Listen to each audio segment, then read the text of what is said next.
Ito yun. Yung pinagmamalaki mong paraan para bumata ka. Kumakain ka ng baby. Pumapatay ka ng inosente at walang kalaban-laban na baby para bumata ka. Paano mo nasisikmura? Hindi ka ba nandidiri? Ayan, anong tingin mo sa baby? Delicacy? Hindi ba tao yan? Aswang? Aswang ako? Hindi, Ling. Hindi ako aswang. Hindi naman ako kumakain ng tao. Hindi ako pumapatay ng tao para kainin sila. Dinideliver lang to sa akin ni na Angkong. Tapos...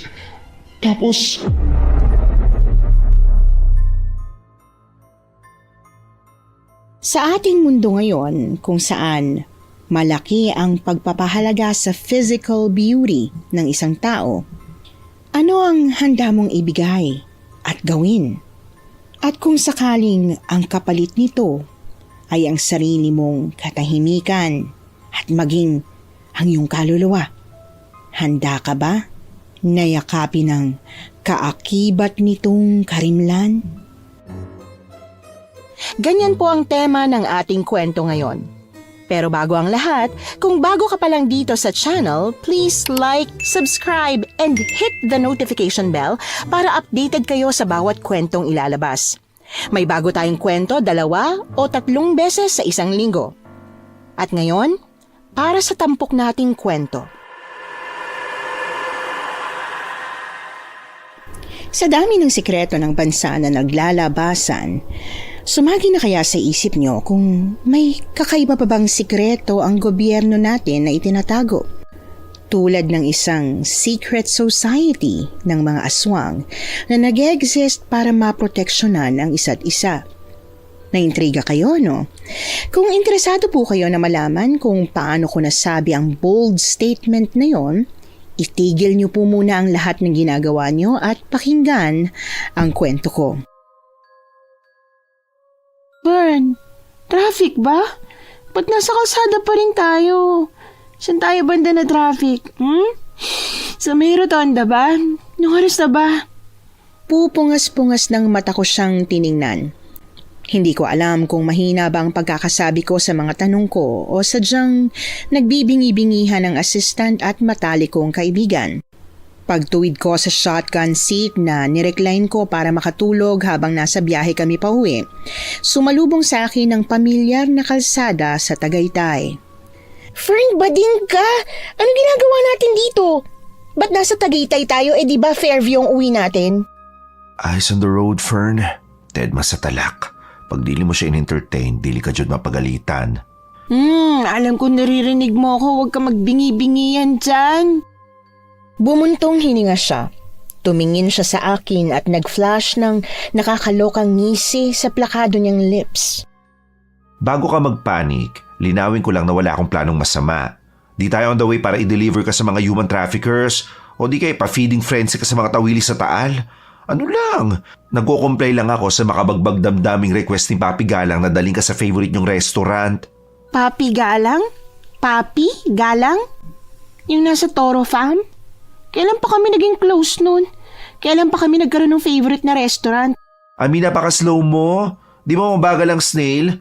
So pag sinabihan ka na napaka-snail, ibig sabihin napaka-slow mo. At yung Papi Galang na sinasabi ko, hindi yung Papi sa Toro Farm, kundi yung Papi as in hot daddy mo na si Lance. Kasi naman, pag akong kausap mo, wag mo na akong gamitan ng mga gay lingo o slang-slang nyo. Hindi ko talaga gets eh. Hindi ko talaga magets talaga. Teka, may okasyon ba ngayon? Birthday niya? Birthday ko? Mansari? None of the above. And with ko knows kung may iba pa bang occasion kayong kailangang i-celebrate. Kaloka ka. Sa akin ba naman itanong yung kanyang ganap? Mukha bang tatandaan ko yun? Di lalo ko lang na-feel na single ako. Nang makita ko na walang ibang tao sa paborito naming restaurant ni Lance na madalas punong-puno at di mahulugan ng karayom, alam ko na agad kung anong mangyayari bago ko pa siya makita. Magpo-propose siya. Pag-ihip ng malamig na hangin, pakiramdam ko, pati lalamunan ko ay nanuyo. Fern, i-start mo ng kotse. Aalis na tayo. Babalik na tayo sa Manila. Ling, bakit? Hindi mo ba bet yung kulay ng rose petals sa daraanan mo? Or was it the scented candle? Sorry ha, idea ko pa naman yan. Alam mo ba magpo-propose si Lance ngayon? Medj. Fern, it's Ghost Month. Fern! Bakla ka, nakakaloka ka naman. Ano naman kinalaman ng Hungry Ghost Festival, Chuchu, sa pagpapropose sa'yo ni Lance? Bawal ang major life changes pag Ghost Month. Bawal magpakasal. Bakla ka, pag umuo ka ba, ora-orada ka niyang ilalakad sa altar? Hindi naman, di ba? Mga ilang buwan pa. Tsaka ate ko, girl, Caroline Madrigal ka. Yung first name mo, typical English name lang ng mga babaeng Chinese at may klinika lang sa Binondo, pero wala kang dugon Chinese. You are in a way not obligated to follow and live like a pure Chinese pag Hungry Ghost Month. Plus, hindi ako nag-drive all the way from Manila to Cavite just to drive back after 5 minutes. Gawin ba naman ako chauffeur? Fern, seryoso ako. I can't do this. Malas. Fern, pati mo siya pinasok. Ang billing ko sa'yo, diretso mo siya sa loob, di ba, pagdating nyo? Ah, teka lang naman. Ba't nasa akin lahat ng sisi? Hindi ko siya madiretso ng pasok sa loob kasi ayaw niya. Ayaw niya kasi may free will siya at part ng ayaw niyang gawin, gawa ng may free will nga siya, ay ang umoo sa proposal mo ngayong gabi kasi malas daw. Fern! Napatakip ng bibig habang hindi makapaniwalang tumingin sa akin si Lance na 2 years ko ng boyfriend. Dahan-dahang umexit si Fern pabalik sa kotse at si Lance may pagsusumamong lumapit sa akin. Caroline, please, don't do this. Huwag mo kong iwan sa ere. Lance, hindi. Siyempre hindi. Wala naman akong plano makipaghiwalay sa'yo. Ang sa'kin lang, ang sinasabi ko lang, hindi ito ideal time para mag-propose ka at para umoo ako sa proposal mo. Ghost month pa rin, malas. Gusto mo bang malasan ang pagsasama natin? Gusto mo ba na ilang taon o kaya buwan lang mag-fall apart na yung marriage natin? Hindi, di ba? I'm sorry, Han. I do appreciate your effort pero hindi mo talaga ako mapapa-oo ngayon. Pagtapos ng ghost month, saka natin ito pag-usapan. Will you say yes by then? Oo naman. Kung hindi lang pangit ang timing mo ngayon, oo dapat ako eh. Matagal ko na rin kayang hinihintay ang proposal mo. Sige, pasensya na rin. Hindi ko masyadong pinag-isipan ng date. Nakalimutan kong i-consider na masyado nga palang mapamahiin ang mapapangasawa ko. Bumitiw si Lance sa kamay ko. Lumakad siya papunta sa sasakyan ko kung nasaan si Fern. Pagkatapos ng ilang saglit nilang pag-uusap, bumalik siya sa akin at sinakay na ako sa kotse niya.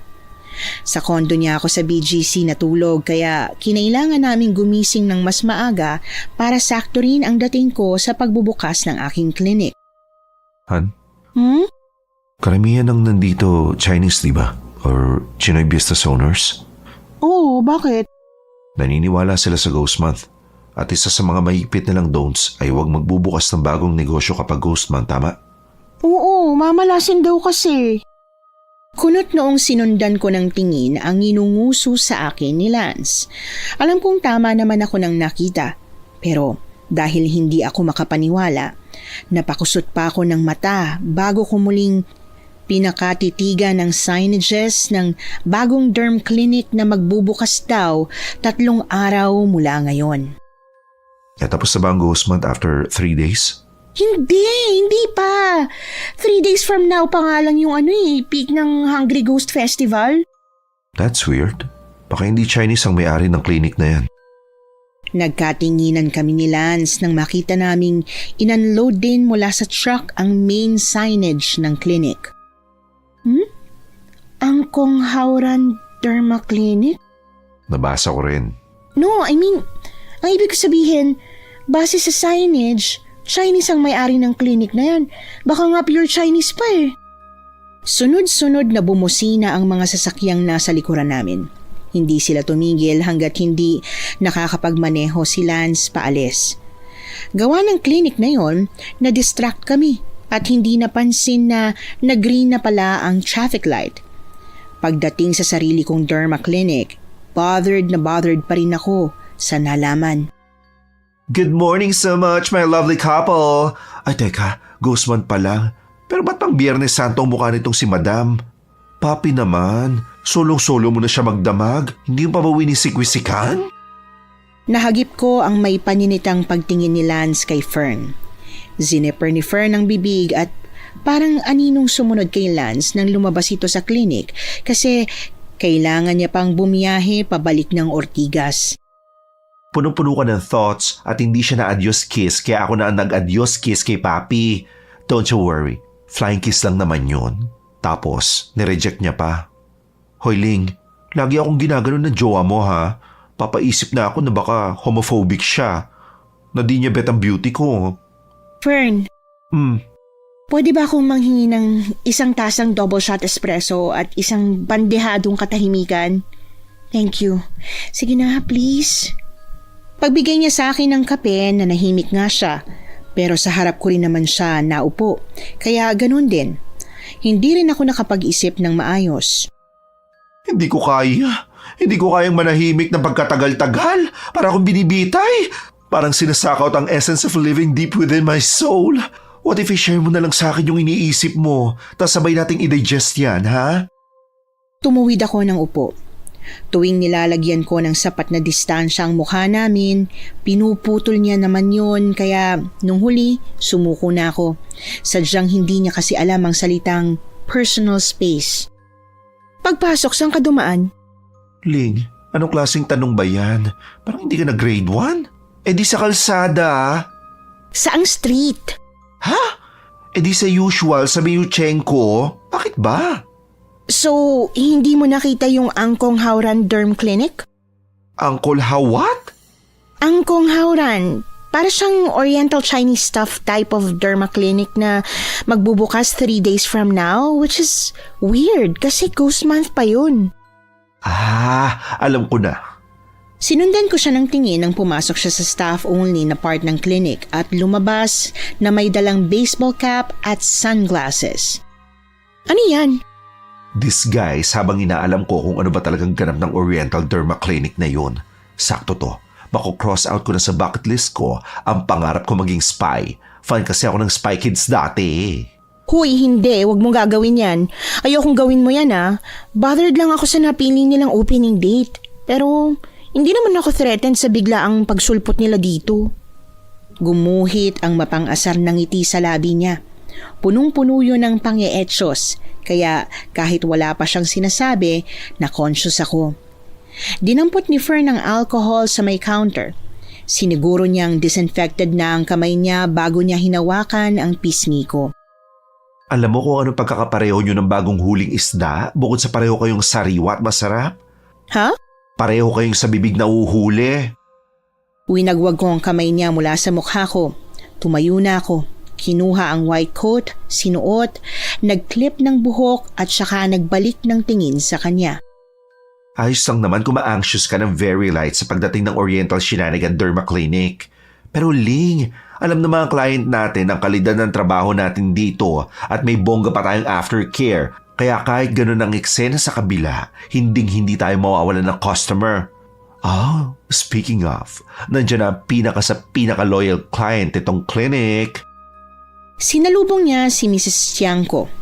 Habang chinichika-chika niya ito, pumasok na ako sa procedure room para i-double check ang lahat ng gagamitin para sa procedure ng aming Chinese Big Fish. Gaya ng ibang araw, packed ang clinic, kaya eventually naalis na rin si Angkong Hauran sa takbo ng isip ko. Kahit nakikita ko ang clinic na yon tuwing papasok ako at uuwi kami ni Fern, hindi ko na ito masyadong pinagtuunan ng pansin hanggang sa magbukasyon pagkatapos ng 3 araw. May people power bang nangyayari sa kalsada ng Binondo? Ba't nagkakagulo ang everyone? Ano nakita mo sa labas? Soft opening na ng Angkong Hauran at namumudbud ng gold coin si Hauran. Siyempre lahat gustong makakuha kaya nagkakagulo dun. Grabe, parang may fiesta. Kulang na lang ipasara nila yung street doon. Humawak si Fern sa balikat ko. Sumenya siya sa aking mag-breathe in at breathe out. Para niya akong na-hypnotize. Na-realize ko na lang na pinaglalaroan niya ako nung bigla siyang humalakhak. Pagdaan ng 1 oras pagkatapos naming magbukas, dumating na rin ang mga client naming nagpa-schedule ngayong araw. Sakto paglabas ko ng procedure room kasama ng isang sikat na artista noong 80s, tumunog ang chime ng glass door ng clinic. Lahat kami napatingin sa lalaking Chinese na pumasok. Hindi ko alam kung sinong lalaking yon, kaya kay Fern ako tahimik na nanghingi ng sagot. Nagkibit balikat siya. Hindi niya rin alam kung sino yung lalaki. Kung pagbabasihan ko ang kutis niya, masasabi ko na nasa late 30s lang siguro siya. Mas matanda ng ilang taon kay Lance. Pero kung ang paglalakad niyang titingnan ko na para bang may iniinda ng rayuma, dapat ay nasa 80 na siya. Pero hindi tamang edad na yon sa physical state ng balat niya. Ay, tulungan mo na nga. Itanong mo na rin kung anong kailangan niya. Good afternoon, sir. Ano pong sadya nyo? Magwa-walk-in po ba kayo? Ano po kasi, pwede naman talaga mag-walk-in dito sa clinic. Kaso lang po, fully book kami ngayong araw eh. Kung may procedure po kayong gustong ipagawa, pwede naman po kitang gawa ng appointment. Pero bukas pa po yun. Kakailanganin nyo pong bumalik bukas. No. Hindi ako pumunta rito para mag-avail ng services nyo. Hindi po? Ano po palang pakay nyo? Ikaw yun, di ba? Ako po ang alin. Ang may-ari niyo tong clinic? Na-curious dun sa kliniko? Clinic niyo? Pasensya na. Ipakikilala ko muna pala ang sarili ko. Ako si Angkong Hauran. Di ba, lolo, ang ibig sabihin ng angkong sa Chinese? False advertisement naman po kayo eh. False advertisement? Anong ibig mo sabihin? Nasa 30 pa lang po kayo. Nagpapatawag na kayong angkong, tas yun pa yung tawag sa clinic nyo. Sino nagsabi sa'yo na 30 pa lang ako? Iho, 78 years old na ako. Di mo ba nakikita na hirap na nga ako maglakad dahil sa rayuma ko? 78? Baka naman 28. Si Sir Chusero ng taon na. Ayaw mo maniwala? Dito ka, ipakikita ko sa iyo ang ID ko. Hindi lang ako ang na-curious, kundi pati na rin ang artista kong kliyente na itatago ko na lang sa pangalang Ayana. Isa si Miss Ayana sa maraming bilang ng kliyente ko na allergic sa pagtanda. Nang ma-check ni Fern ang validity ng ID ng lalaking nagpakilala na si Angkong Hauran, hinarap niya yon sa amin. Ayon sa ID, 1948 pinanganak si Angkong. Kung doon magbabase, totoo ang sinasabi niyang 78 years old na siya. Dala ng kuryosidad, kukunin ko sana ang ID ni Angkong para mas ma-check pa yon, pero naunahan ako ni Ayana. 78 years old siya. Doc Caroline, 78 na siya. Mas matanda siya sa akin ng 2 dekada, pero mas mukha pa akong magulang pag pinagtabi kaming dalawa. Ma'am, Paano nangyari to? Bakit ang bata-bata niyo pa rin tingnan? Anong sekreto niyo? Anong procedure niyo? Magkano? Kapag ba inavail ko yan, babata din ako katulad mo? Babalik din ang youthful glow ko? Aba kung oo, gawin mo sa akin yung procedure na yan kahit na ano, kahit magkano magbabayad ako. Miss Ayana, naipaliwanag ko na po to sa inyo, 'di ba? Hindi po medically possible na maibalik sa inyo ang early 20s look nyo. Ang pwede lang, Tumawa si Angkong dahilan para mainsulto ako. Iiling-iling siyang umisang hakbang kay Miss Ayana. Hinawakan niya ang kamay nito at marahang tinapik-tapik. Let me tell you one thing, Miss Ayana. Kung gagawin mo ang lahat ng ipagagawa ko sa iyo, kayang-kaya kong ibalik ang kapataang hinahabol mo. mawalang galang na po sir ha. Siguro naman aware kayo na nakakabastos ng ginagawa niyong to hindi lang sa negosyo ko, kundi pati na rin sa pagiging doktor ko. You're giving my desperate client a false hope. What did you just call me? Desperate? Desperada kasi gusto kong bumata ulit? Miss, please, hindi yon ang ibig kong sabihin. Ganyan ba ang tingin mo sa mga nagpupunta sa'yo para sa serbisyo mo? Desperada? Isang araw tatanda ka rin. Magigising ka rin na kulubot-nat kapag hindi mo na natatamasa ang lahat ng nakukuha mo ngayon gawa ng edad mo. Tingnan lang natin kung hindi ka rin maging desperada tulad namin. Hindi na ako nabigyan ng chance ni Miss Ayana na ipaliwanag pa ang sarili ko. Sumama na siya sa klinik ni Angkong Hauran. Bigil hininga kong sinulyapan ang mga nakapila kong kliyente. Sinubukan pa namin silang pigilan pero wala na kaming nagawa ni Fern nang maging sila ay nag-walk out. Walang nagpapaschedule? Kahit facial? Wala eh. Kahit sumisilip, wala? Kahit magpapawax man lang ng kilay, wala talaga? Kita mo yung wind chime sa pinto? Oo. Di ba tumutunog yun pag may pumapasok na client? Oo. Maski isang beses ngayong araw, narinig mo tumunog yun. Hindi. O ayun, yun ang sagot sa mga tanong mo. Nakakaloka naman kasi si Madam A. Over sa react. Pero sa bagay, sensitive kasi siya pag usapang kabataan at alindog. Yun ang puhunan niya eh. Fern, pati ba naman ikaw? Please, alam mo na hindi yun ang intensyon ko. Mali lang ako ng pagkakasabi. Ay, konti na lang. Matatapos naman na tong ghost month. Magiging okay na ang lahat. Ling, alam mo naman may kadaldalan si Miss A, di ba? Hindi kaya na-chika niya na sa mga amiga niyang kliyente rin natin yung nangyari nung nakaraan. Kaya zero balance tayo sa client. Tingin mo gagawin niya yon? Siguro, para makaganti. Pero para di ka gaano ma-anxious, sige, sa ghost month lang natin isisi ang hina nitong sales. Nagtuloy-tuloy ang araw na maski langaw, hindi kami dinadalaw. Natapos na ang ghost month. Lahat ng negosyo sa paligid namin thriving na ulit. Pero ang klinik ko, parang pinaglalamayan. Sa sobrang hina, sumasideline na nga si Fern bilang makeup artist sa mga pageant at modeling gig. Gaya ngayong araw, fully booked siya as hair and makeup artist. Kaya ako lang ang naiwan sa klinik na konti na lang, magkaka-echo na yata gawa ng sobrang pagkabakante. Pagtapak ng 6:00, tuluyan nang naubos ang pag-asa kong may darating pa kaming customer. Habang inaayos ko ang mga gamit, tumunog ang wind chime. Nabuhayan ako. Akala ko may himala na at ready na akong mag-overtime. Pero si Lance lang pala yun. Kailangan mo ba ng yakap? Ilang minuto rin akong nagpakulong sa higpit ng yakap niya. Bago tuluyang kumalas sa kanya, nagawa niya pang halikan ang labi ko. Wala pa rin? Maski isa. Nakakahiyaman, pero dahil desperada na ako, nag-follow up na ako sa mga usual client nitong clinic pero lahat sila may excuse eh. Hindi pa raw nila kailangan ng serbisyo ko. Yung iba, nag-switch daw ng diet plan na epektibo raw pampabata. Diet plan na pampabata? Meron bang ganun? Parang pinaglololoko nila ako eh.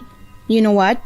Kung malaman nila yung nangyari nung nakaraang buwan at nawalan sila ng amor sa akin at sa klinik, pwede naman nilang sabihin yun eh. Sports kung tatanggapin yun. I will take it as a consequence of what I had said. But they were making a fool out of me. It's unfair. Sobrang unfair. Lahat-lahat to. Ang unfair ng nangyayari. Niyakap niya akong muli. Hinaplos-haplos niya ang likod ko at pagkaraan ng ilang saglit, meron na ulit akong proper headspace.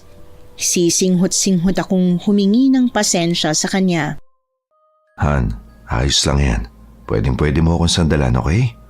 Maniwala ka, I get your frustration at naiintindihan ko rin. Kung sa tingin mo ang OA ng takot mo at worries mo, it's not. Ngayon lang nangyari to sa'yo at sa klinik mo, kaya mag-aalala ka talaga. But I know you. You'll bounce back from this. Tingin mo? Oo naman. Si Caroline Madrigal ka yata. Kailangan ko talaga makabawi from all of this. Kasi kung hindi, kumawa ka naman. Ako? Kawawa? Eh ba't naman ako magiging kawawa? Kasi pag nagdire-diretsong pagkalugi ko, magsasara tong clinic. Mawawalan ako ng work, mawawalan ako ng source of income. Pakasalan mo lang ako. Sagot na kita. Hoy! Yung mga ngiti at tingin mo na yan ha. Parang naririnig kita sa utak ko na pinagpipray mo na sana malugi na nga tong clinic. Ling, gusto mo bang i-distract muna kita? I-distract? Anong klase? Wholesome na distract ba yan o hindi? Depende. Pwede tayo magsimula ng wholesome tapos genre switch bandang dulo. Party girl ako nung college hanggang sa unang taon ng derma clinic ko.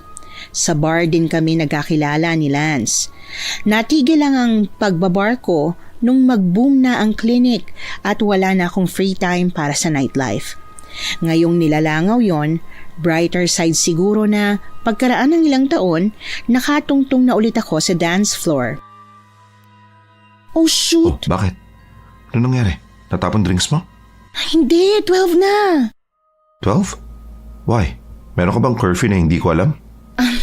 Magpa-powder room muna ako. Habang naglalakad papunta sa powder room, kinakapa ako ng lalagyan ng birth control pills sa bag ko. Sakto, pagpasok sa loob, nakuha ko yon.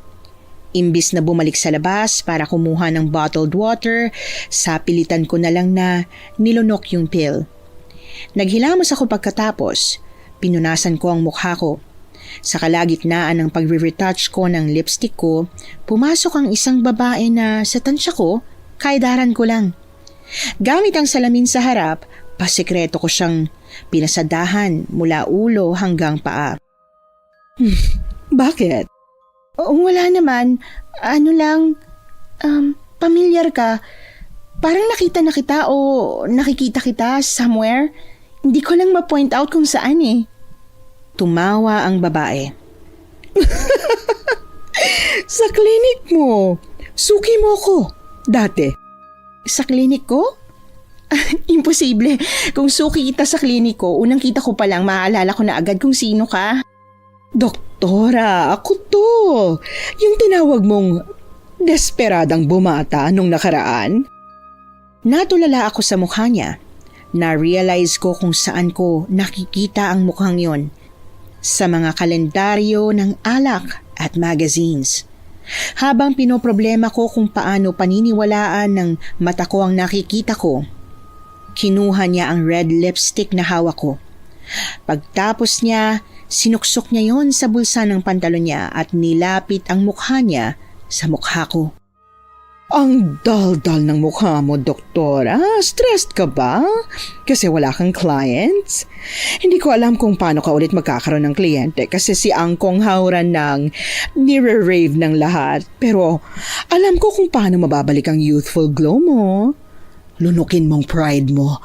Pumunta ka kay Angkong para matikman mo yung Fountain of Youth soup niya. Fountain of Youth na soup? Oo, Ling. Hindi iba't ibang skin procedure ang binibigay niya sa amin, kundi iba't ibang klase ng soup para sa iba't ibang benefits na gusto naming makuha. Gulat ka? Siguro naman wala kang planong sabihin na puro kalokohan ng services ni Angkong kita namang effective. Di ba nga, hindi mo ako nakilala? Kasi ang bata-bata ko nang tingnan. Bumalik yung ako, nung 20 pa lang ako. Iiwan na dapat ako ni Miss A, pero lumambitin ako sa braso niya para mapigilan ko lang siya. Naiinip niya akong hinarap habang pilit kong inaayos ang ekspresyon sa mukha ko. Sana po hindi niyo ko ma-misunderstand katulad nung nakaraan pero hindi po ba kayo nagtataka kung paano nangyari to? Kung paano niya kayo napabata gamit lang ang Fountain of Youth na soup? Nagtaka, yes, pero ang importante lang naman sa akin ang resulta, Ling. Wala akong pake kung paano niya nagawa ang magic na to. Ang mahalaga, nagawa niya. Fancy seeing you again, Doc. Paglabas niya, ilang minuto pang inabot bago ko naikilos ang katawan kong parang namanhid sa nalaman ko. Hinanap ko siya sa buong bar pero hindi ko na siya nakita. Lalabas na sana ako nang hawakan ni Lance ang braso ko. Bakit? Sinong hinahanap mo? Sa loob ng sasakyan niya sa parking lot, kinuwento ko ang lahat ng nangyari. Sigurado ka bang si Ayana yun? Baka si mamaya kamukha niya lang. Ling, alam mo naman na may possibility na pwedeng maging kamukha ng isang tao ang isa pang tao, di ba? Alam ko ang nakita ko, alam ko ang sinasabi ko.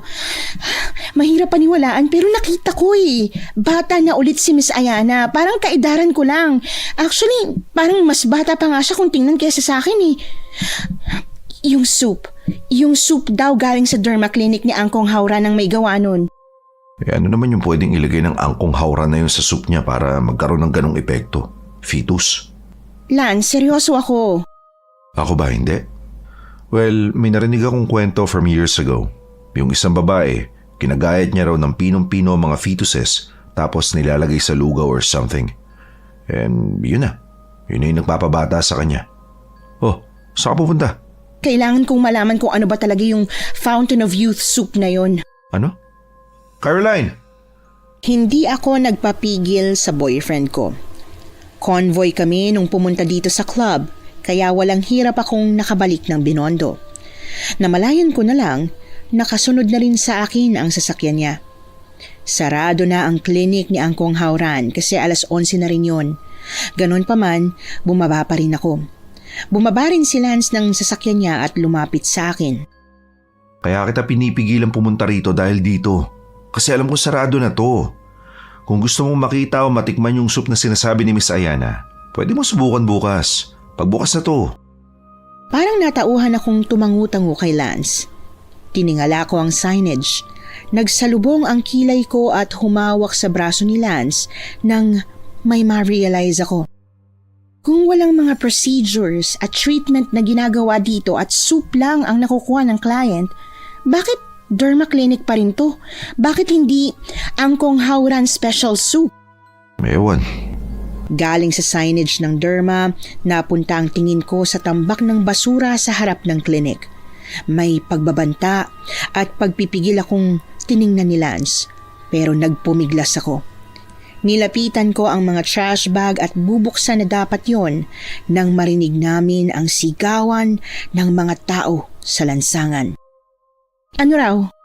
Something about nawawalang baby. Nawawalang baby? Oh, Han, saan ka na naman pupunta?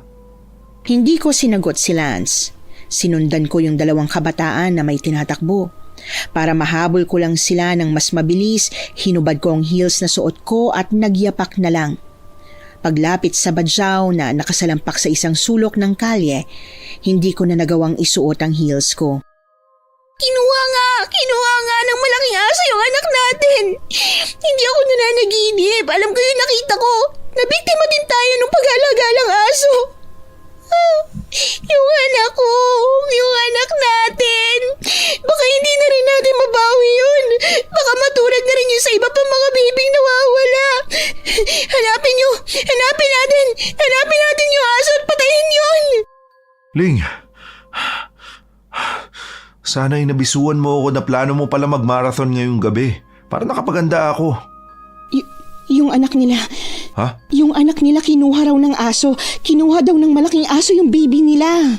Ano? Saan daw din nila? Wala pong may alam, sir. Basta pang 5 baby na po yan ang mga nakatira dito sa kalye na nawawala. Kwento ng mga gulang nawalan, bago raw mawala yung baby nila, napapansin daw po nila na may malaking aso, parang nagmamatsyag dun sa baby. Tapos ayun, wala na. Hula ng ibang taga-kalye na baka raw yung aso kumuha. Pero wala kasing nakakatsyembo, kaya mahirap masabi. Ngayon lang po may nakakita talaga. Yang si Ate Bilang kasi nalimpungatan daw siya at namulatan niya lang niya, nakagat-kagat na sa liig ng aso yung baby niya. Nung dumating yung pulis, giniya ako ni Lance pabalik sa kung saan namin pinarada ang sasakyan. Wala na ako sa tamang headspace para mag-drive kaya iniwanan na lang namin sa kliniko ang kotse ko at kay Lance na ako sumabay. Anong iniisip mo? Yung fountain of youth soup? O na may mga nawawala palang baby around Manila at parang wala nakakaalam na may nangyayaring ganun? Na malaking asong itim ang kumukuha sa mga baby na yun Lahat yun iniisip ko. Lahat yun bumabagabag sa akin, Lance. Ang weird kasi eh. Kumarap ako sa kanya. Bumuntong hininga saka tinuloy ang pagsasalita. Pang-ilan na pala yun pero hindi man lang nababalita na para bang pinagtatakpan yung nangyayari na may pumipigil na makarating to sa media. Sa TV. Tapos parang meron pa akong kutob na may kinalaman yung Angkong Hauran na yun at ang derma clinic niya sa mga nangyayari. Wait, huwag mo sabihin naniniwala ka sa sinabi ko kanina. Han, wala yun. Internet story lang yun. Like creepypasta or something. Hindi ko alam, Han. Basta, may weird sa matandang yun at sa derma clinic niya. Siya at yung services niya, ang sketchy. Trust me, hindi ko to sinasabi at hindi ako nagkakaganito dahil lang natatalo niyang negosyo ko. Sadyang nakakaramdam ako dito sa kaibuturan ko. Nararamdaman ko lang na may mali sa kanya. Hinalikan ni Lance ang kamay ko. May pagsusumamo niya akong tiningnan. Biglang nawala ang iritasyon ko. Nanlambot ako sa tingin niya at naalala na meron pa akong pinangako sa kanya. Nagtataka niya akong sinundan ng tingin habang may pag-iingat kong binubulat-lat ang bedside table niya. Nasaan na yun? Alam ko nandito lang yun eh. Nakita ko pa yun nung naghahanap ako ng ballpen nung nakaraan. Kinuha mo ba? Nilipat mo ba? Saan na nakalagay? Yung ano? Yung engagement ring. Lumapit siya sa akin. Tinaas niya yung checkbook. Inunahan ko siyang kunin ang box ng engagement ring. Tanungin mo na ako ulit. Nang ganun-ganun na lang. Ayos lang sa'yo kahit nandito lang tayo sa kondo. Kahit wala maski isang tangkay ng paborito mong flower. Ayos lang. Ikaw lang ang gusto ko at yung idea na sa future, ikakasal tayo. May ngiti niyang kinuha sa akin yung box. Lumuhod siya at hindi niya pa nga natatanong yung tanong. Umuuna ako. Kinuha ko sa kanya yung singsing at ako na mismo ang nagsuot nun sa daliri ko. Ang ganda. Nagustuhan mo? Oo, sobra. Sobrang ganda. Sa lola ko yan. Alam mo bang sa sobrang gustong-gusto ka ni lola, inipit niya yan. Inipit? Nakasanayan kasi sa pamilya namin na sa panganay na pupunta ang heirloom. Di naman ako yung panganay, pero sa akin pa rin binigay ni lola kasi mas gusto ko niya kesa sa girlfriend ni kuya. Totoo? Hindi kaya magtampo ang kuya mo o di kaya yung girlfriend niya? Ewan ko. Desisyon naman ni lola to eh. Tsaka kanya to. At the end of the day, siya pa rin yung may karapatan na mamili kung kanino niya to gustong ibigay. Muli kong tiningnan ang oval cut na diamond ring sa palasingsingan ko. Humaliksilan sa balikat ko bago niya ako binakhug. Hindi na lang sa'yo ang buhay mo ngayon. Sa atin na. Kaya pwede ba? Mag-ingat ka. Sketchy na kung sketchy si Angkong Hauran at ang clinic niya. Pero please, hayaan mo na lang. Kung may ginagawa siya ron na di niya dapat ginagawa, hayaan mo na yung mga otoridad yung makaalam noon na tumayos. Pero paano kung alam nila kung anong ginagawa niya, tas hinahayaan lang nila kasi bayad sila? Alam mo, may nakapagsabi na ba sa'yo na pwede kang maging writer? Ang likot-likot kasi ng utak mo eh. Kaya sakaling malugi nga ang clinic, may backup plan ka na. Pwede ka maging author ng mga aswang stories. Hinampas ko ang balikat niya. Pagbalik namin sa kama, magdamag niya akong niyakap kaya kahit marami akong iniisip ay nakatulog na rin ako. Kinabukasan, kinuwento ko agad kay Fern ang mga nangyari at nalaman ko. Ano yan? Para sa ng pin na yan? Di para ma-record ko ang lahat ng makikita at maririnig ko ron. Baka mahuli ka. Nabasa mo naman sa website nila na strictly prohibited ang pagkuha ng video at picture sa loob ng clinic, diba? Oo, kaya ako nga gagawin eh. Hindi ba alam ng Angkong Hauran na yon na human nature na mas gawin ang isang bagay kapag pinagbabawal? Wag na. Alisin mo na yan. Baka mapahamak ka pa eh. Baka ikapahamak mo yan, Fern. Tama na, wag na lang. Ay, sus, hindi yan. Sabihin na nating mahuli nila ako. Ano namang gagawin nila sa akin? Ihahalo sa pinakuluan nilang fountain of youth soup? Tsaka, tsusera name ng dish na yun ha. Napakatsugog. Ginawa ko na ang lahat para kumbinsihin si Fern na alisin ang spy cam niya, pero ayaw niyang makinig. Sa huli, hinayaan ko na lang siyang gawin ang gusto niya. Para mas kapanipaniwala na kailangan niya ang power ng mahiwagang soup na yon, ginamitan ni Fern ng make-up ang mukha niya para mas lalo siyang maging mukhang pagod. Ano? Mukha na ba akong Hagardo Versosa? Oo, pwede na. Mukha ng kapanipaniwala. Uy, Fern, mag-iingat ka, okay? Kung ma-feel mo na hindi ka na safe doon, umatras ka agad. Bumalik ka na rito. Mas mahalaga sa akin na safe ka kaysa malaman ko kung ano ba talaga ang baho ng matandang yun at ng clinic niya. O tats naman. Pero promise, wala kang dapat na ipag-alala. Ay wait, may ipapakita ko sa'yo para ma-witness mo ng real-time ang happenings na nakikita ko. Binuksan niya ang laptop. May inopen din siyang application kung saan direkta at live na binabato ng spycam niya ang nakikita ng lens nito. Bago siya lumabas ng clinic, niyakap ko muna siya ng mahigpit. Hindi ko alam kung bakit pero may kutob ako na kailangan kong gawin yon. Nang papunta pa lang siya ng clinic ni Angkong Hauran, nagtatawanan pa kami. Kung ano-anong kalokohan pa kasi ang binubulong niya na naririnig ko. Pero pagdating niya sa derma clinic ng Inchik, nagbago na ang ihip ng hangin. Sumiryoso siya. May tinatawag na invite-only policy ang clinic ni Angkong. Nung wala siyang maibigay na invitee card na hinanap sa kanya ng staff, tanggap na naming hindi na namin malalaman kung ano ba talagang meron doon hanggang sa makasalubong niya si Hauran nung palabas na siya. Angkong! I know medyo di maganda ang huling ganap nung huli tayo nagkita, pero mga nice person naman kami. So, kere lang ba kung makikiangkong na rin ako? Narinig ko kasi sa mga former clients namin na suki mo na, angkong daw yung tawag nila sa'yo. Ayos lang sa akin. Yun ay kung naniniwala ka na angkong nga talaga ako. Ay, opo naman.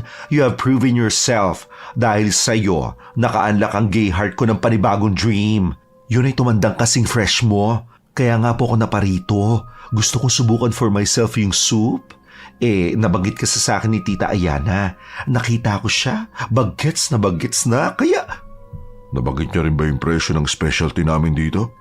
Ay, yun lang, the hints. Magkano po ba per serving? 5, 10, 15? 150. Ayun! May 150 ako rito. Dinukot ni Fern ang 200 mula sa bulsa niya. Inabot niya yon sa matanda na tumawa lang nung nakita yung pera. 150 kay iyo, hindi 100. 150 kyaw? Sus Mariosep? Per serving? Bakit ang mahal? Sino po bang cook ng soup na yan? Si Confucius? Para sa resultang makukuha mo pagkaubos mo ng soup namin, maniwala ka, sobrang worth it. Opo nga, worth it na po kung worth it. Di ba nga naka face to face ko na yung result? Ano lang kasi, wala po akong ganung halaga. Buong savings ko na yun hindi kaya ng kaluluwa ko na i-risk. Okay, bibigyan kita ng discount. 50k na lang. 50k at makukuha mo na yung soup. Mas gaganda kutis mo. Babata ka parang si Ayana. Kahit na hindi niya ako naririnig, paulit-ulit kong binubulong sa screen ng laptop ni Fern na umuo na siya. Pumayag na siya at ako na lang ang magbabayad ng 50k. Nung narinig ko ang pag-oo niya sa offer, napayapa ako. Pinagbayad agad si Fern tapos pinapasok siya sa parang private room na isang maliit na lamesa at upuan lang ang kasya. Bago siya tuluyang makapasok, kailangan munang hilahin yung upuan tas kunin na lang ulit pagkatapos. Hindi lang si Fern ang nagulat nung biglang sinarado ang pinto sa likod niya. Pati na rin ako. Ling, naririnig mo ba ako? Nakakaloka yung vibe ng clinic na to. Ibis na ma-relax ka tulad ng sa atin, mas-stress ka at aatakihin ka ng anxiety. Kulong ka ba naman sa maliit na space? Buti na lang hindi ikaw yung pumunta rito. Nako, kung ikaw baka hinimatay ka na. Claustrophobic ka, di ba? Kahit hindi ko nakikita ng diretso ang mukha ni Fern, ramdam kong nag-stiffen ang facial expression niya nang bigla na lang may bumukas na maliit na parang pinto sa wooden wall na kaharap niya. Doon dinaan ang tray na merong maliit na bowl. Ito na yon. 150k ang binabayaran ng mga nag-a-avail ng soup na to. Di naman to soup Sausawan lang to. Inalis ni Fern ang spy cam sa damit niya. Nilapit niya yon sa maliit na bowl. Inalog-alog niya yon para ipakita sa akin ang makapal at parang slurry nitong consistency. Diyos ko po, ang lansa! Ate ko, sana yung mouth na to na lumunok ng kung ano-ano pero hindi ko kaya to. Ang lansa, I swear. Hindi ako nag-iinarte lang. Iba yung lasa nakakasulasok. Saan ba to gawa? Saglit siyang tumigil sa mga reklamo niya. Kinuha niya yung maliit na bowl. Nilapit niya yata yun sa bibig niya para tikman. Hindi ko sure kung meron ba talaga siyang natikman pero bigla na lang siyang parang naduwal. Huminga siya ng malalim. Piniprepare niya ang sarili niya. Hinawakan niya yata ang ilong niya tapos inisang lagok ang soup. Wala nang laman yung mangkok ng ibaba niya yon. Doktora Caroline Madrigal, may malaki kang utang sa akin. Kailangan mo makompensatean kasi di ka aya-aya ang experience na to. Tumayo na siya.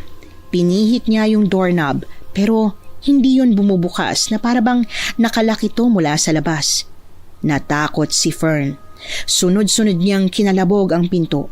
Tumayo ako sa swivel chair ko at handa na sana akong puntahan siya Pero biglang bumukas ang pinto at sumalubong sa kanya si Angkong Hauran. Nilak niyo ang pinto? Nakalak yun dyan sa labas? Bakit? Para saan? Diyos ko. Paano kung biglang nagka-emergency at nagkasunog? Tapos hindi na ako napagbuksan ng staff niyo. Ano, magiging kotsinilyo na lang ako? Ramdam ko ang panginginig at takot sa boses ni Fern. Nawindang siya kaya dire-diretso na siyang lumabas.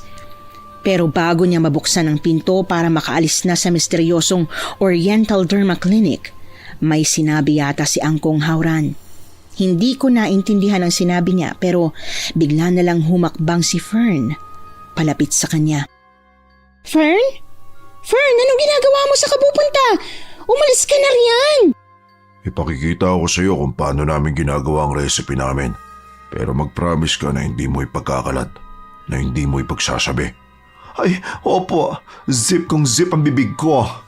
Kahit kiling, hindi mo share. Promise po. Okay, edi alisin na natin to, no? Kasi hindi mo na to kailangan. Kinuha niya mula sa chest part ng shirt na suot ni Fern ang spy cam na nakadesign para magmukhang pin. Napatayo ako sa gulat nang iharap yon ni Angkong sa mukha niya. Alam niyang camera yon. Paano niya nalaman? Ling, nakikinig ka ba? Nanonood ka pa? Alam kong nanonood ka pa. Ikaw kasi, pakialamera ka sa diskarte ng may diskarte. Hindi ko naman kayo gagalawin eh. Kaso ginalaw niya ako. Kaya paano ba yan? Snitches get stitches. Nanindig ang balahibo ko sa huli niyang sinabi. Halos magkandara pa ako patakbo sa klinik niya galing sa klinik ko. Pagdating ko doon, nakababa na ang roll-up.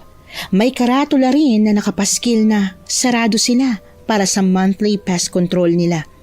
Agad kong tinawagan ang phone ni Fern. Hindi yun makontak. Hindi nagre-ring.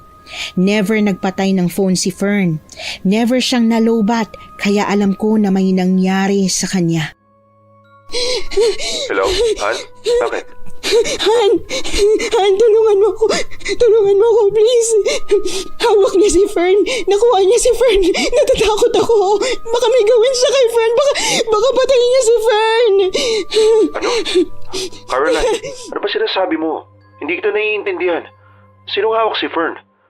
Bakit siya papatayin? Sino papatay sa kanya? Si Angkong Hauran. Papatayin siya ni Angkong Hauran. Kasalanan ko kung bakit niya papatayin si Fern. Tumawag sila sa pulis. Halos sabay silang dumating. Kahit namamaga at sugat-sugat na ang kamay ko, hindi ko pa rin magawang tigilan na hampas-hampasin ang roll-up. Umasa ako na biglang bubukas yun, na marirescue pa ng buhay si Fern pero hindi nakinig sa akin ang mga pulis. Nagsasabi ako ng totoo. Bukas pa yung klinik na yun kanina. Pumunta yung kaibigan ko doon tapos nahuli kami na nagsispy. Nagalit yung insect na yun at ngayon plano niya akong turuan ng leksyon. Nagkatingina ng mga police officer na kaharap ko. Tumawa sila kaya lalo akong nagalit.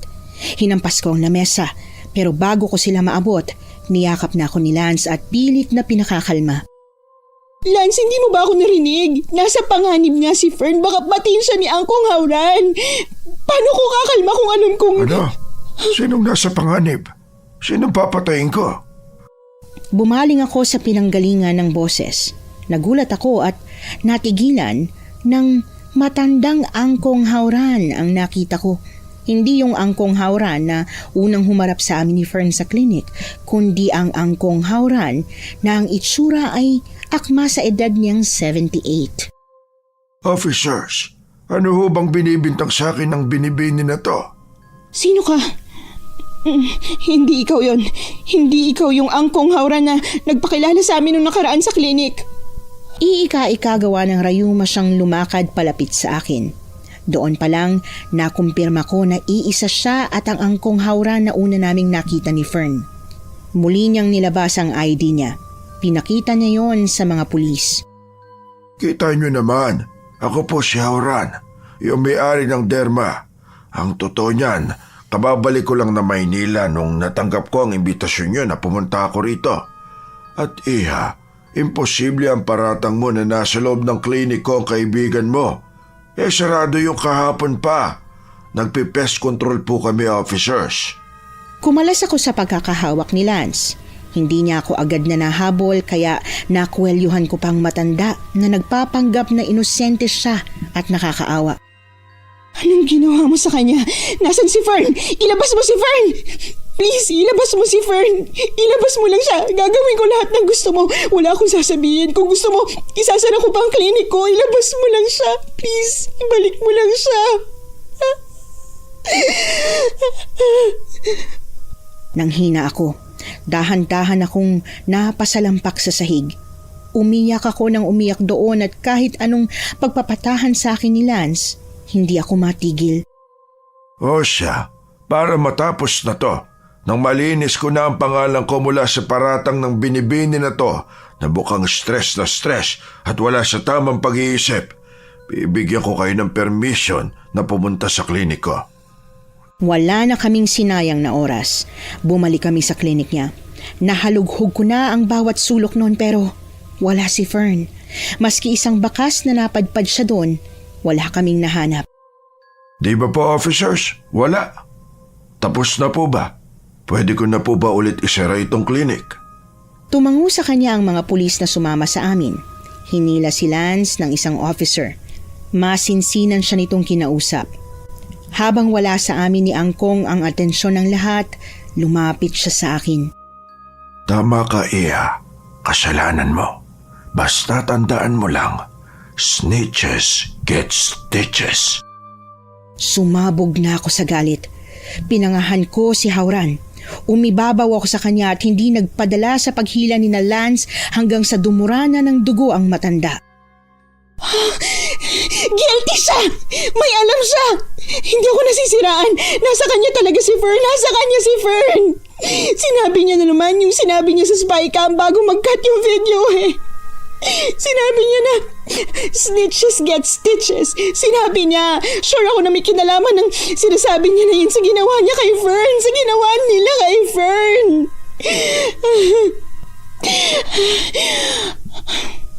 Gawa ng pagod at bigat ng emotional outburst ko, bigla na lang akong hinimatay.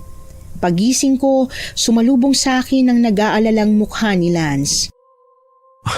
Thank God, ayos ka lang. Tatawagin ko lang yung doktor mo para ma-check ka ulit, ha? Si Fern. Nahanap mo na ba si Fern? Anong oras na ba? Aalisin ko na dapat ang mga nakakabit sa akin pero pinigilan ako ng fiancé ko. Hinawakan niya ang kamay ko at umiling siya habang hinahaplos niya ang buhok ko. Isang buong araw kang walang malay. Hindi mo sinasagot ang tanong ko. Si Fern, nasaan na si Fern?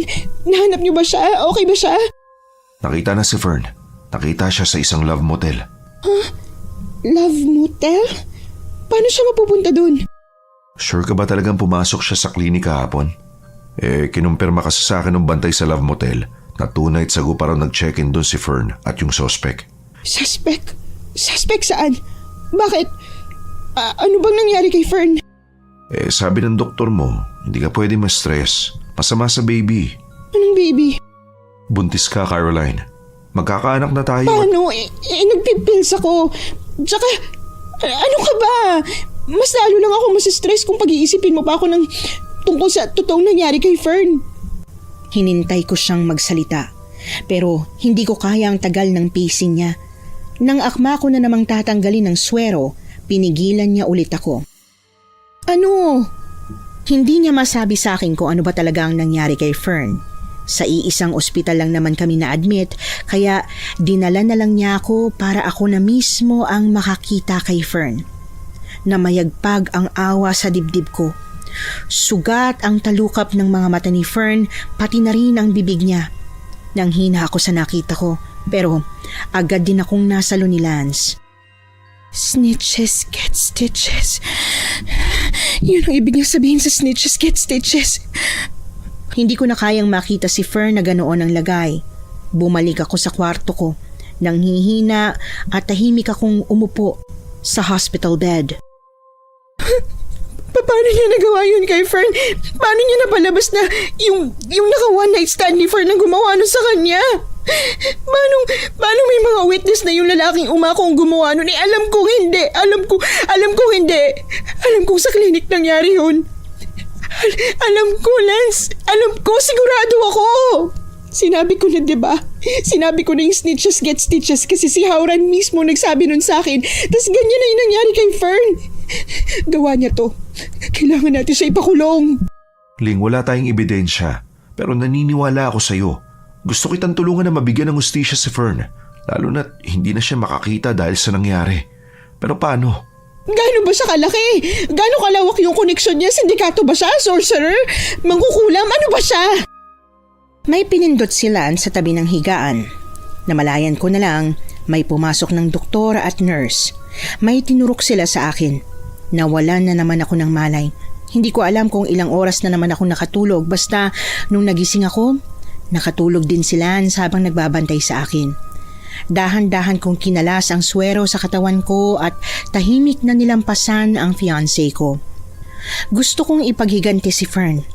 Para magawa yon, kailangan ko munang malaman kung ano bang meron sa klinik ni Angkong Hauran, kung saan gawa ang soup, kung sino o ano ba talaga siya, at may idea na ako kung sinong makakapagbigay ng sagot sa tanong kong yon. Miss Ayana? Miss Ayana? Nung maayos pang samahan namin ni Miss Ayana, in-invite niya kami ni Fern na mag-dinner dito. Bagaman hindi ko sinasadya, nakita ko ang passcode niya nung araw na yon. Mabuti na lang at hindi ko pa yun nakakalimutan at hindi niya pa rin pinapalitan. Hindi ko naman intensyon na pumasok ng walang pahintulot niya pero desperado na ako. Miss Ayana! Patay ang mga ilaw sa unit niya maliban sa kusina kaya natural lang na doon ako napadpad. Naabutan ko siyang nakayuko sa may ref. May kinakain siya habang nakatayo doon.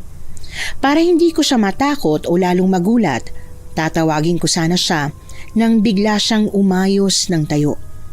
Mula sa pwesto ko, nakita ko ang nilalantakan niya. Binigyan ko pa siya ng benefit of the doubt pero hindi. Tama talaga ang una kong nakita. Bata ang kinakain niya. Sanggol. Pareho kaming nagulat nung bigla siyang humarap sa kinatatayuan ko. Nabitiwan niya ang mauubos na niyang katawan ng sanggol. Hindi tulad nung huli ko siyang nakita sa bar, matanda na siya ulit. Sinubukan niyang punasan ang bibig niya. Ngumiti siya at pilit na umakto na walang nangyari. Pero kalaunan, kinanta niya rin ang sarili niya. Ito yun? Yung pinagmamalaki mong paraan para bumata ka? Kumakain ka ng baby? Pumapatay ka ng inosente at walang kalaban-laban na baby para bumata ka? Paano mo na sa sikmura? Hindi ka ba nandidire? Kinikilabutan? Natatakot na baka isang araw balikan ka na lang ng mga ginawa mo? Huwag mo akong hahawakan. Anong tawag sa iyo, ha? Anong tawag sa inyo? Cannibal? Aswang? Aswang? Aswang ako? Hindi, Ling. Hindi ako aswang. Hindi naman ako kumakain ng tao. Hindi ako pumapatay ng tao para kainin sila. Dinideliver lang to sa akin ni Angkong. Tapos, Ayana, ano sa tingin mong baby? Delicacy? Hindi ba tao yan? Aswang ako? Aswang na ako? Paano nangyari yon? Hindi ako aswang. Dinampot ko ang kutsilyong nakita ko sa ibabaw ng counter niya at tinutok yon sakto sa leeg niya. Takot na tinaas ni Ayana ang kamay niya. Maingat ko siyang tinulak papunta sa upuan. Pang-ilan na to? Ilang beses ka na nakakain ng baby? Ito ba talagang pinapakain sa inyo? Ito yung diet na sinasabi sa akin ng iba ko pang mga kliyente? Hindi ko alam. Hindi ko alam kung pareho ba kami ng mga diet, okay? At pangalawang beses ko pa lang to. Lang? Pangalawang beses mo pa lang? Naririnig mo bang sarili mo? Caroline, wag. Maawa ka sa akin. Pera. Gusto mo ng pera? Marami ako noon. Babayaran kita. Kahit magkano. Huwag mo lang ako isusumbong. O sige, ititigil ko ng kahibangan na to. Hindi na ako uulit. Gusto kong malaman. Ano bang proseso? Paano niya kayo nakumbinsi na gawin to?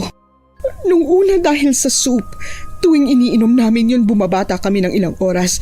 Bumabata kami sa gabi. Tapos nung ramdam niyang naa-addict na kami, na gusto naming mas matagal na yung epekto, pinapunta niya kami sa klinik niya. Kumain siya ng fetus. Kinain niya yun ng hilaw habang buhay pa.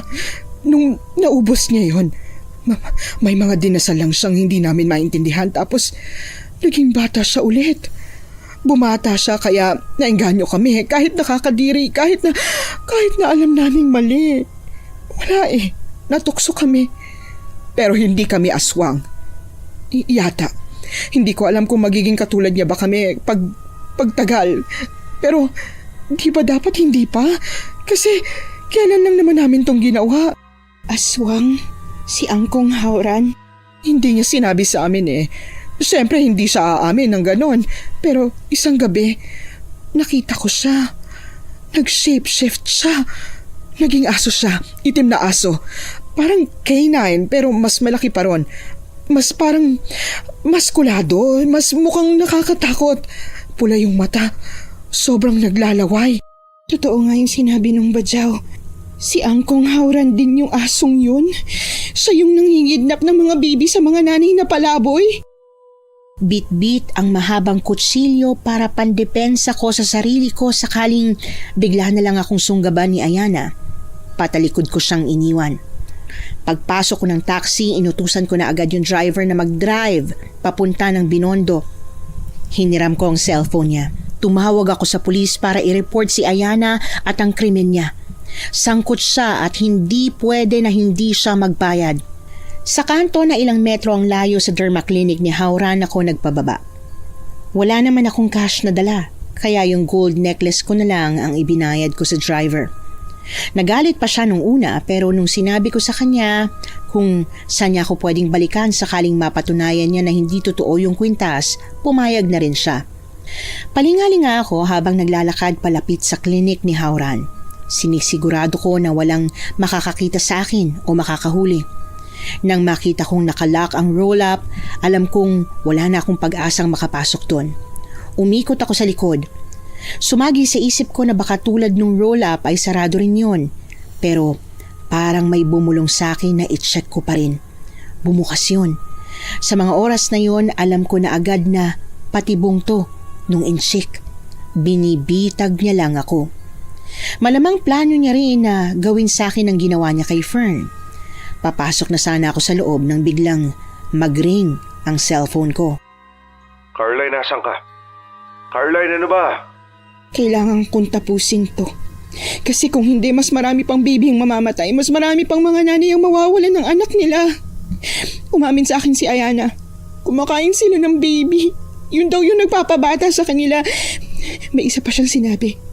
Orasyon daw. Bukod sa pagkain ng baby, kailangan din na magdasal para umepekto yun.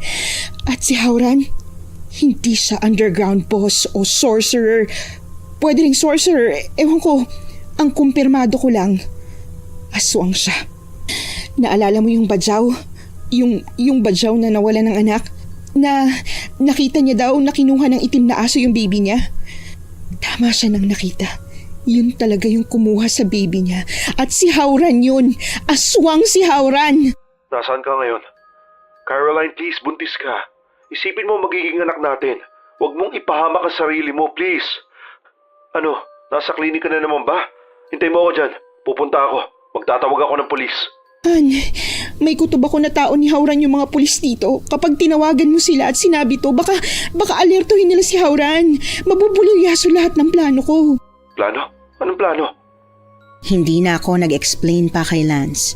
Inend ko na lang yung call at buong tapang na pumasok sa klinik. Kung ano ang nakita namin nung pumasok kami rito nung nakaraan kasama sina Hauran, yun din ang nakita ko. Nung pasuko na ako gawa ng pagod kasi ilang oras na rin naman akong palakad-lakad, sumandal muna ako sa isang pader. Gumalaw yon. Tinulak ko yon ng tuluyan. Bumulaga sa akin ang isang makitid na tunnel. Ilang segundo ko lang yung binaybay at narating ko ang secret kitchen ng lugar na ito na dapat ay derma clinic. Dala ng kuryosidad, isa-isa kong binuklat ang takip ng malalaking kaldero. Pag-angat ko ng sandok, buto ng maliliit na braso ang sumurpresa sa akin. Alam ko na meron at meron pa akong makikita kaya nagpatuloy ako ng lakad. Nakuha ng silver na parang pinto ng malaking ref ang atensyon ko. Bagaman nahirapan akong buksan yon nung una, nagawa ko rin yung puwersahang buksan kalaunan. Mga baby, mga fetus, daan-daang fetus, saan niyo to pinagkukuha? Hindi na kinaya ng sikmura ko ang mga nakikita ko. Gusto ko nang lumabas. Tumakas habang may oras pa pero na-distract ako nang makita ko ang panibagong estante na punong-puno ng mga jar na puro fetus ang laman. Parang pinikal na fetus ang dating nun. Iba-ibang size at meron ding sanggol na talaga. Nang maramdaman kong masusuka na ako, tinakpan ko ang bibig ko pero sumabog pa rin yon. Habang nilalabas ko ang lahat ng kaya kong ilabas, nakita ko ang iika-ikang pares ng mga binti na dahan-dahang lumalapit sa akin. May nakapagsabi na ba sa yung unpredictable mo? Tang dali-dali mong basahin, Caroline. Hayop ka! Ang sama mo! Ang sama-sama mo! Ako? Masama? Bakit? Anong ginawa ko? Nagtatrabaho lang naman ako ha. Nagnenegosyo. Pumapatay ka ng mga inosente! Pumapatay ka ng mga baby! Kinakain mo rin sila. Alam mo yung sinasabi ng iba ng mga tao para rin daw hayop? Yun nga lang, tayo ang pinakamataas na uri ng hayop. Tas di ba kumakain naman talaga tayo ng hayop? Pero hayop din tayo. Ganito na lang, isipin na lang natin na pag kumakain tayo ng fetuses para bumata o mas maging healthy, para lang tayong kumakain ng manok.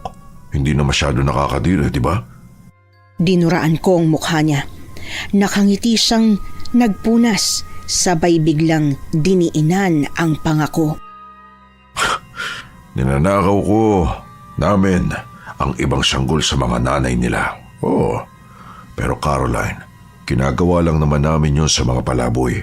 Hindi namin pinapakailaman ang mga batang mapapalaki ng maayos ng magulang nila. Kung iisipin mo, parang ginagawan pa nga namin ng pabor ang mga batang yon. Nililigtas namin sila mula sa kahirapan. Paulit-ulit akong umiling kay Hauran. Siguro alam niya na hindi na ako basta-bastang makakatakas dito kaya binitiwan niya na rin ako nang magpumiglas ako. Ginagawan mo sila ng pabor? Yan bang pilit mong pinaniniwalaan? Ano pang kasinungalingan ang sinasabi mo sa sarili mo, ha? Na hindi ka aswang? Na iba lang ang diet mo sa amin? Na meron ka lang extra gift? Mula kay God? Kaya nakakapag-shapeshift ka?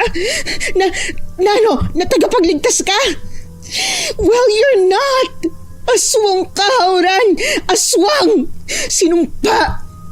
Hindi ka kahit kailan pasasalamatan ng kung sino kasi wala ka namang naitutulong. Anong karapatan mong pagdesisyonan na lang ang buhay ng iba, ha? Sino nagbigay sa ng karapatan na magdesisyon kung sinong baby ang pwedeng mabuhay? At kung sino yung dapat na isipin na lang ng mga kliyente mo na parang manok habang kinakain nila? Ito ng katapusan mo. Ako ang tatapos dito. Sisiguraduhin ko na may expose ka. Wala akong pakialam kung mamatay ako. Mabuking ka lang. Malakas siyang tumawa.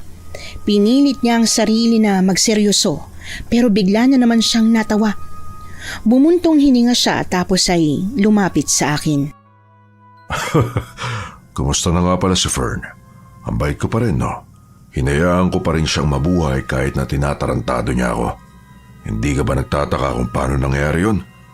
Kung paano sa love motel nakita ang katawan niya? Kung paano nagkaroon ng witness na nag-check-in siya roon? Kung bakit may umako sa krimen? Tahimik lang ako. Alam ko na ang sagot doon. May hinala na ako at ang pagngiti niya ang kumpirmasyon na kailangan ko. Pinitik niya ang daliri niya at tuwang-tuwa siya habang tinuturo-turo niya ako. Tama ka. Isa kaming malaking organisasyon. Yung mga tulad ko, nagkalat kami, Caroline. Yung iba sa amin nakaupo sa matataas na pwesto para maprotektahan ang mga transaksyon at negosyo ng tulad ng sa akin. Sabihin na natin na magkaroon ng himala. Na mapatay mo ko, masira mo itong klinik. Hindi pa rin lalabas sa TV at mga balita ang totoo. Pagtatakpan lang yan ng mga mas nakakataas sa akin at pagkatapos wala na. Sakaling makaligtas ka tas nag-expose, tutugisin ka lang nila ulit. Wala kang mapupuntahan kung saan magiging safe ka. Sa kalagitnaan ng pagkukwento niya sa mga pwedeng mangyari sa akin, dahan-dahan kong hinugot ang kutsilyo na nakuha ko sa bahay ni Ayana. Inambahan ko siya. Kahit na nakailag siya, nadaplisan ko pa rin ang mukha niya. Nanlilisik ang matang hinawakan niya ang sugat sa kanyang pisngi. Nagulat na lang ako nang sa isang iglap, hawak na niya ako. Mariin niya akong sinakal at dahan-dahang tinaas sa ere. Pinadyak-padyak ko ang mga paa ko pero wala talaga akong panama sa kanya. Na-realize ko na wala talaga siyang plano na patayin ako nang inis siyang bumuntong hininga bago niya ako binalibag pababa. Ang sakit! Yung baby ko! Yung baby ko! Oy, baby mo, papunta na ba rito yung mapapangasawa mo? Malapit na ba siya? Alam mo, kahit na maabutan niya tayo rito, wala naman siyang magagawa para iligtas ang baby mo. Pero ako meron. Kaya kong iligtas yan. Kaya kong siguraduhin na kakapit pa yan. Hindi niya ako diniretso kung paano. Tinulungan niya lang akong makatayo at inalalayan habang namimilipit sa sakit. Inupo niya ako sa maliit na lamesa at isang beses pang tiningnan bago niya sinindihan ang kalan kung saan nakapatong ang malalaking kaldero. Oo, biglaan ang pagdadalang tao ko at hindi pa ako handang maging nanay pero hindi ko rin naman kaya kung mawawala sa akin ng basta-basta ang pinagbubuntis ko. Pakiramdam ko, maternal instinct ko ang nagtulak sa akin na manatiling nakaupo sa lamesa. Pinanood ko siyang haluin yung soup. Hinintay ko siyang matapos. Higupin mo. Ubusin mo, Iya. Mabilis lang ang epekto niyan. Mawawala rin ang pananakit ng tiyan mo. Magiging safe na ulit ang baby mo. Sige na, huwag mo na akong tignan lang. Ubusin mo na. Nanginginig ang kamay na dinampot ko ang kutsara. Nilapit ko yun sa bibig ko pero hindi ko magawang isubo. Binaba ko yun sa mangkok dahilan para mapawi ang ngiti sa labi niya. Anong kapalit nito? Anong kabayaran? Katahimikan ko? Caroline naman, hindi mo pa rin bagets. Kung katahimikan mo ang gusto namin, madali lang gawin yun. Kayang-kaya kitang patahimikin. So bakit hindi mo ginagawa? Bakit tinutulungan mo pa ako? Bakit buhay pa ako ngayon? Pwede namang pinatay mo na lang ako kanina. Pero hindi mo pa ginawa. Kung ako lang ang masusunod, ginawa ko na. Kating-kati na akong pakuluan ka at gawing lugaw. Pero walang iya. Ang lakas ng kapit mo. Protektado ka ng taas. Ni Lord? Ng Diyos namin. Nadala ka ng ganda mo. Kahit alam niyang problema lang ang dadalhin mo, di ka niya pinagagalaw. Tipo ka niya. Gusto niya na ikaw ang mapangasawa niya. Hindi yun basta-basta. Isa yung hanagob. Alam mo bang katumbas nun sa amin? Hari. Siya ang nakatataas. Swerte. Ang swerte-swerte talaga. Tumigil siya sa mga pinagsasasabi niya. Tumingin siya sa tunnel papunta sa secret kitchen. Gumuhit ang kakaibang kurba sa labi niya. Nang ma-realize ko na ang ibig sabihin noon ay nandito na si Lance, agad akong tumayo. Hinawakan niya ang balikat ko. Pinako niya ako sa upuan. Sumenya siya na manahimik lang ako at tumingin sa tunnel. Ling, nandito ka ba? Ling, nasaan ka? Bago tuluyang makapasok si Lance sa kusina, nag-shape-shift na ang matandang aswang. Natigilan si Lance nang makita niyang itim na itim at malaking asong form ni Hauran. Tumingin siya sa akin. Sumenya siya na kaya niyang harapin si Hauran pero alam kong hindi. Sinakmal ni Hauran ang braso niya. Winagwag niya yon hanggang sa parang papel niya yung napunit mula sa katawan ni Lance. Dahan-dahan at umaangil na lumapit si Hauran kay Lance habang hindi ito magkandamayaw sa sakit gawa ng nangyari sa braso niya. Pasikreto at maingat akong tumayo sa upuan. Kahit bagong kulo pa lang ang kawa ng soup, sinindihan ko pa rin yun ulit. Tinodo ko ang apoy kaya mabilis yung kumulo. Hauran! Tumingin siya sa akin. Buong lakas kong hinulog sa kalan ang kalderong may kumukulong sabaw. Inabot siya nun. nalapnos ang balat niya. Gawa ng pinsala nang hina siya. Bumalik siya sa anyong tao niya. Binunot ni Lance ang handgun na baon niya sa tagiliran niya. Pinutok niya yon sa ulo ni Howran, paulit-ulit hanggang sa naubos na ang bala ng magasin. Dinudugo ka. Yung baby natin. Paano ang baby natin? Okay lang ba siya? Umiling ako. Tumango si Lance. Parang tanggap at alam na niya na hindi makakaligtas ang pinagbubuntis ko. Tinayo ko siya. Umakbay siya sa akin. Bago kami lumabas ng kusina, binalikan ko pa ng tingin ang wala ng buhay na si Howran. Hindi ako makapaniwala na nangyari ang lahat ng ito, na may ganitong kababalaghang nangyayari at gawa ng koneksyon nila. Hindi nakakatunog ang mga tao sa paligid, pati na rin ang media. Sakto paglabas namin ng angkong Howran Derma Clinic, dumating na rin ang mga patrol car ng mga pulis. May medic din na agad tumulong kay Lance. Gawa ng lagay namin, kinailangan muna kaming bigyan ng pangunang lunas bago nila makwestiyon. Ano na pong mangyayari ron? Nakita niyo naman yung ebidensya, di ba? Yung mga fecal fetuses. Naabisuan na ba yung mga reporter? May nagko-cover na ba nito? Alam na po ba ng mga tao? Sir. Pagugulungin po muna namin ang investigasyon para di makatunog at makapagtago ang mga sinasabi niyong aswang na nakatataas na kayang kontrolin to. Ba't ganyan ang tono mo? Bakit sa kabila ng nakita niyo sa klinik na yun, ayaw niyo pa rin maniwala na may aswang? Na may kung anong secret society ang mga aswang na yan dito sa bansa?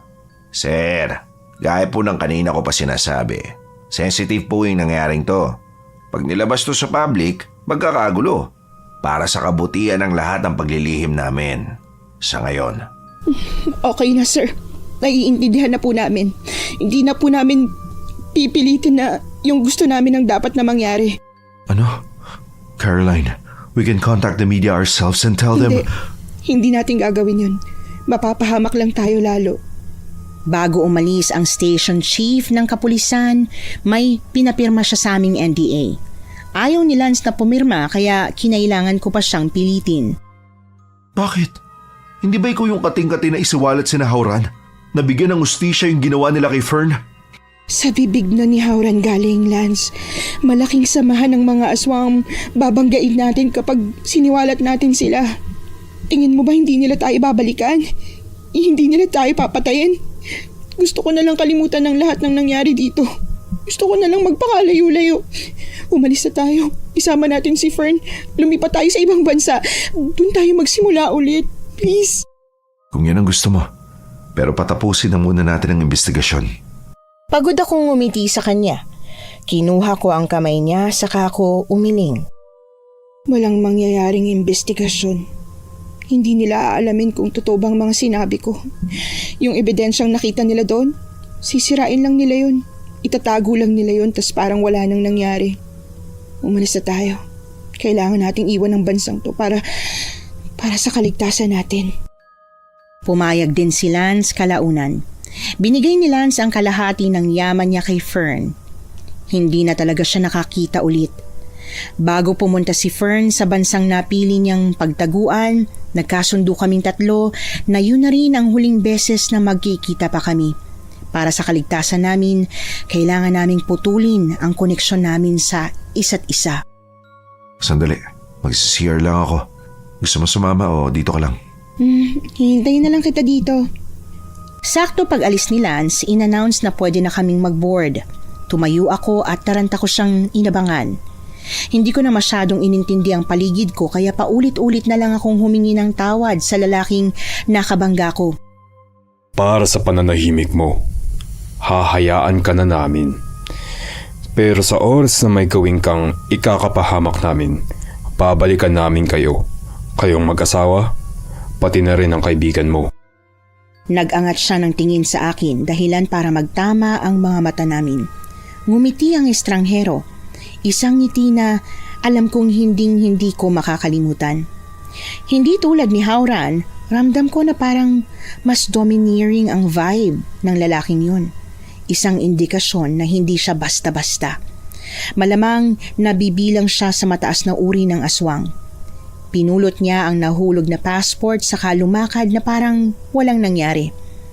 Nang makabawi ako mula sa gulat ko dahil sa sinabi ng estranghero, nasa harapan ko na rin si Lance.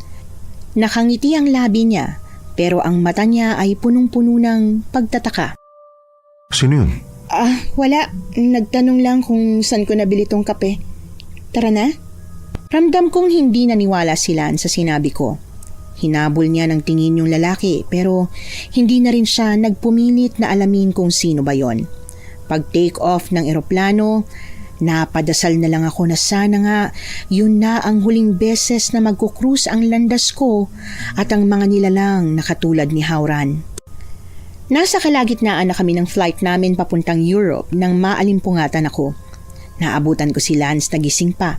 Halatang may bumabagabag sa kanya. May sleeping pill ako dito. Gusto mo bang uminom? Yung lalaki kanina. Katulad siya nila, diba? Alam nila kung saan tayo pupunta. Mahanap pa rin ba nila tayo? Yata, pero sabi rin niya, hindi na nila tayo guguluhin eh. Yun daw ang kapalit ng pananahimik natin. Totoo kaya? Hindi ko alam. Pero sana talaga. Ilang taon na rin simula nang umalis kami ng Pilipinas, Miss Anne. Mula noon, iba't ibang bansa na ang nilipatan namin. Ilang pangalan na rin ang ginamit naming mag-asawa.